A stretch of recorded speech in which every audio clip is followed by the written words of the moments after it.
যাবে। বিষয়টি ভালো করে মনে রাখবেন।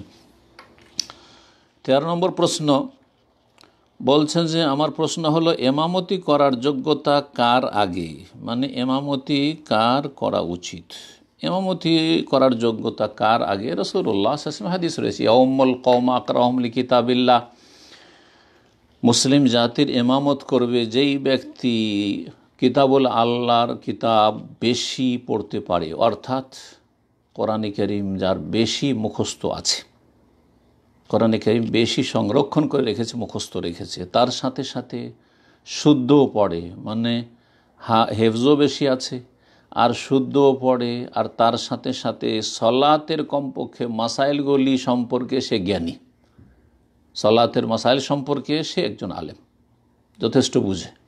এমন না হয় যে সুন্দর হাফেজ, পাকা হাফেজ আর পাকা কারি, কিন্তু সলাতে কোথায় সহসিজদা করতে হবে, কোথায় কি হলে কি করতে হবে তাই জানে না, বিদাতি সলাত পড়ে, তাহলে না, সে হকদার নাই, শুধু হাফেজ হয় যথেষ্ট নয়।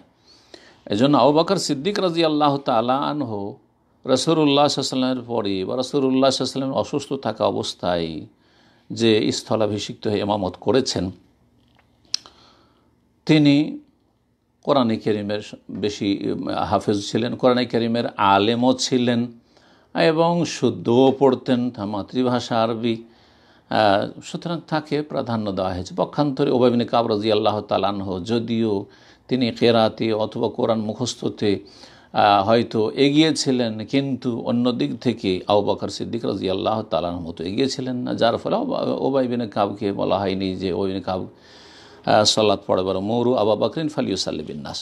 এটা অবশ্যই খেয়াল রাখতে হবে। অনেকে শুধু হাফেজ দেখলে আগে বাড়িয়ে দেয়, হাফেজ যথেষ্ট নয়, যদি অনারব হাফেজ হয়, আর বিদাতি ঘরানার হাফেজ কারি কিন্তু সলাতের মাসাইলই জানে না, সলাতে সহসিজদা করতে হলে বিদাতি সহসিজদা করবে, হ্যাঁ, দুই সালামের মাঝখানে সহসিজ, যেমন হানাফিরা এক শ্রেণী করে দেয়, অথচ হানাফি মজহাব এটা না, হানাফি মজহাব হয় বাদাস সালাম, সালামের পরে, দুই সালামের পরে দুটো সিজদা করো, কিন্তু এক সালাম ভিড়ে আর তারপরে সহসিজদা। তো এইরকম যাদের মাসাইল এরকম জানা নেই, শুধু হাফেজ হওয়া যথেষ্ট নয় এক কথায়।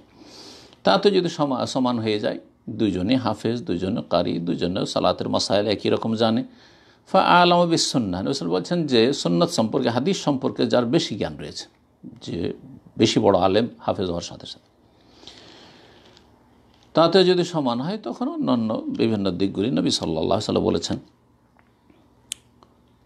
তার একটি হচ্ছে যে বয়সে বেশিকে দেখতে হবে, বয়সে বেশি। জি, তো সংক্ষেপে এতটুকু বললাম। ওইভাবে এমামতির হকদার মনে করতে হবে এবং এমামতির যে যোগ্য তাকে বাড়াইতে হবে। অনেক সময় দেখা যায় আজকাল ফিতনার যুগে একজন হাফেজ কারি, কিন্তু ফজরের নামাজ ঠিক করে পড়ে না, ফজরের নামাজে গায়েব, অনেকে মাসালা জিজ্ঞেস করেছেন।